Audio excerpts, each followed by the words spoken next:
Hello? Is anyone home? Let me in, please. It is me, BOA.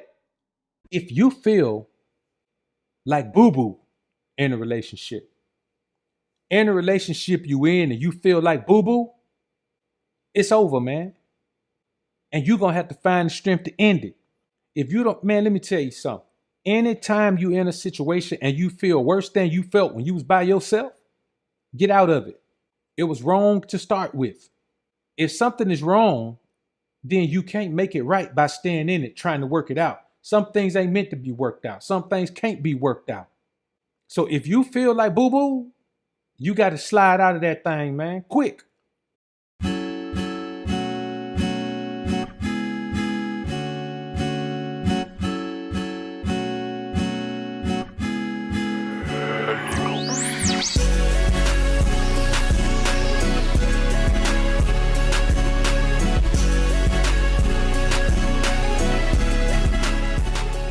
If you got to take losses, take them, but preferably she takes the losses. But you got to move on, man.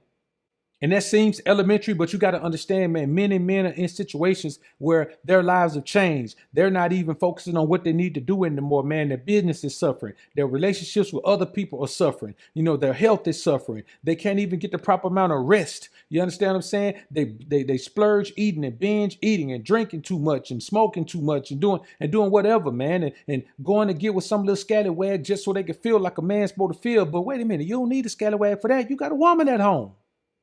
Now let's get to the elephants in the room. The first elephant is this. If you had to chase her, the relationship was over when you caught her. If you had to chase her, the relationship was over when you caught her. Because contrary to what some guys may say, you don't have to chase a woman if she wants you. If a woman wants you, you don't have to chase. Y'all got to keep in mind, we aren't meant to have scallywags. We aren't meant to have a rotation. We're meant to have wives. So it's not for every woman to want you. It's stupidity to go out chasing women because you're only going to get the very few that actually want you. And that's how low your numbers are supposed to be. So if out of 100 women, you only get 2, that's how it's supposed to be. God didn't put us here to have 1,000 women, man. You see what happened to Solomon? Wisest man on the planet, man. Man had a wonderful relationship with God. Got too many women, man, he fell off. Didn't know which way to go to get back to the Most High, man. So God didn't put us here, man, to have 1,000 women. He didn't put us here to have 10 women we run through. That's harlot activity. Just because you're a man don't mean your activity can't be harlot activity. We're alpha kings. We want to keep the blessings of God in our lives. And you can't do that, man, if you're running around, man, dipping and dropping in all these different women, bruh. It's not meant for us. The second elephant. If she didn't even like you at first, even if somebody introduced y'all, you ain't have to chase her. If she ain't even like you at first. See, this is the thing. If a woman doesn't like you at first, that means she's not attracted to you. And a woman who's not attracted to you is not going to ever give you what you need to get out of a relationship with her. Because she always wants to be with someone else, even if just sexually. If she always wants to be with someone else, she would always rather have someone other than you. Now, you can pay your way and stay your way and stray your way into having that woman. But if that woman doesn't even like you at first, that means she's not attracted to you. Because even if you come off as a facetious asshole in the beginning, if that woman is attracted to you, then that won't necessarily keep her away from you. But if the woman don't even like you in the beginning, that means she's not attracted to you. When a woman first meet you, what she doesn't like about you is physical rather. It's always physical. You're not her type. That's how it always starts with women. They don't have any deeper understanding how to try to perceive or peer into somebody's inner working. They look at you physically. Or they look at what you drive, or they look at whatever it is. If she didn't like you at first, she doesn't like you now. She's tolerating you. And any woman who tolerates you, she's not in the relationship with you. A woman can be there physically, but if she's not there mentally, emotionally, then you ain't got yourself nothing. You'll be singing that song, your body's here with me, but your mind is on the other side of town. You're messing me around. OJs. That's what you got to understand. That's what's going to happen. And you got to accept that. And you can't be trying to make something work out, man, that ain't gonna work out because the woman don't even want to be there with you. The woman don't want it to work out. The third elephant, if she's still dealing with her ex in any kind of way. See, this is the thing. We ain't even talking about women who got children because we ain't dealing with them no way. We talking about a woman who ain't got a child with a man, so there's no reason for her to deal with it. If you got a woman that's still dealing with her ex, trust me, they ain't just homies. He don't want her no more, outside of maybe knocking her down from time to time. But if your woman is still dealing with her ex, bro, it was over before it started. It never started. You are in a relationship with a woman who never agreed to be in a relationship with you. I want you to understand that, man. There is nothing a woman should be able to tell you about her dealing with her ex. Well, you know, we're still friends and we're still no. Somebody don't want to be still friends. If they still friends, then it's him. He don't want to be nothing more with her than knocking her down. They broke up. They're not in a relationship no more, but he's still knocking her down. And you can't accept that. You got to think about when you're dealing with a woman, whatever you accept in the beginning is going to determine whether she respects you or not. And if you don't have respect, nothing else you have matters. No amount of money, no amount of quote unquote game, no amount of none of that matters if the woman doesn't respect you. It'll never matter. And that's real talk, man. So let's get into the meat of the matter. If she's always causing breakups and you always take her back, anytime you have to say, I took her back, you shouldn't have taken her back. When you take somebody back, that means that you accept what they did and you accept that that's a part of who they are, because if somebody does it once, they're going to do it again. Believe it or not, I do consultation with women all the time, man. And I have to be honest with them. If somebody's a paying client, I have to be honest with them.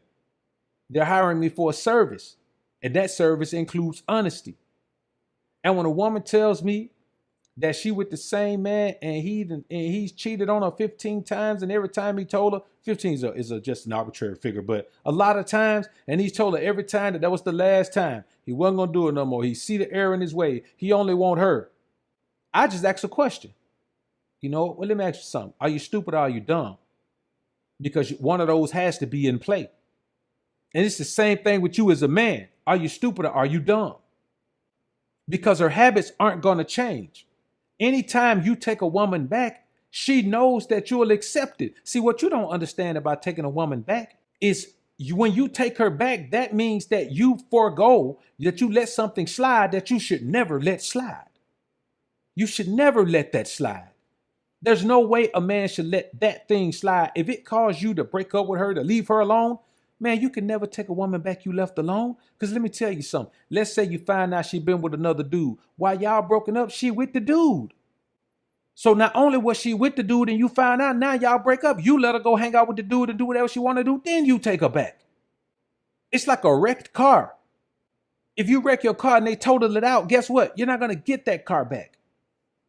That's like them telling you, okay, man, we got your car, we're going to total it out, but you can go ahead and drive it if you want to. We kind of bent it out.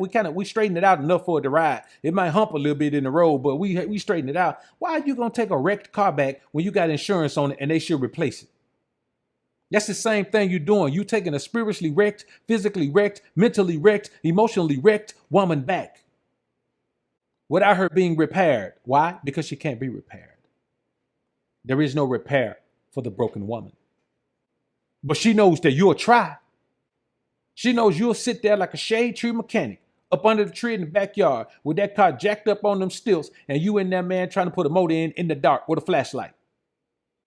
In the dark with a flashlight. See, you got to think about this. If her actions are opposite of her words, what are her words? If her words are positive, her actions are automatically negative. There's no fixing that. If her words are positive and her words and actions don't match, that means her actions are opposite. How are you going to take a woman's word over her actions? If a woman says, I love you, I'll never be with nobody else, and you find out, man, that she been with somebody else the whole weekend, how are you going to take her word? Never let a woman tell you, I'm not going to do it again. That broad shouldn't have did it in the first place.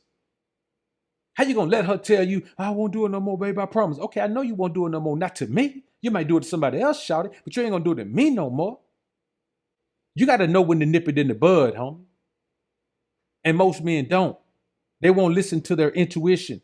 They won't listen to their instinct tell them nip it in the bud, homie. If you think she's doing it, she is.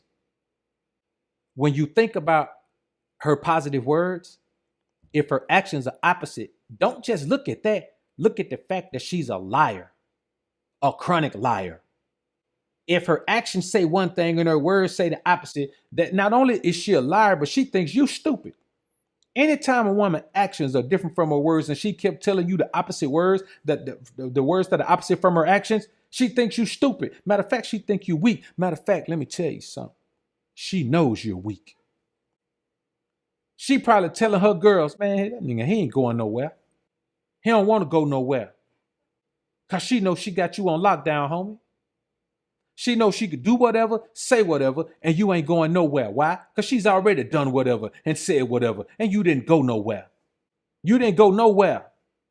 You let her say and do whatever she want to say and do, and you just take it on the chin. Take her back and let her take your tongue for a spin. You treat a scallywag like a grab bag, man. You got to cut it out. Another thing, anytime you beg or even use the word please, I don't use it at all. But if you use the word please or beg for a woman to do something she's supposed to do, give or accept of her own free will, if it's something she's supposed to do, and you got to beg her, you got to beg your woman for sex. Man, I wish you would beg a woman for sex. You better look in your drawers and make sure you got some gonads in there, man, because I don't know if you do. Don't you ever beg a woman to do her duty. If she ain't going to do it, get rid of her. How you going to let a woman stay around you and you doing everything you supposed to do, man? You still got to beg her for sex. Beg her for intimacy. There's still some guys out here, man, that can't even get no brain from their woman, man. Pay all the bills, take care of all the expenses, and can't get no brain. Listen, it ain't even about if you like brain or not. It's about her doing it because you want it. Because you said it. Because you put in your request for after the shower brain. And let me tell you something. Begging her don't mean, baby, please give me some. Baby, please. No. It's you trying to get it and she trying to not give it to you. And you keep trying to get it and she keep trying to not give it to you. Now, if you alpha and you got the woman all open, then that just may be a game y'all play. You know what I'm saying? I got a chick who can't resist me at all, no matter where we at. Man, listen, bro. Literally, we could be sitting in her mama house in her mama living room. You understand what I'm saying? And literally, I wouldn't do that, and right in front of her mom. But if her mom in the other room, man, we'd be right in the living room, man. She cannot resist me. So depending on where we are, she'll try to resist. And that just make it more crunk for me and her. But if you got to use the word please, man, to get whatever you want, bro, listen, bro. If you got to use please, if you got to try over her, if you got to buy her gifts in order for her to give you sex, man, let me tell you something. If a woman don't have sex with you, it's because she's not attracted to you. And she either want to have sex with someone else or she is having sex with someone else. Trying to become the most alpha version of you. Trying to become the most alpha version of you.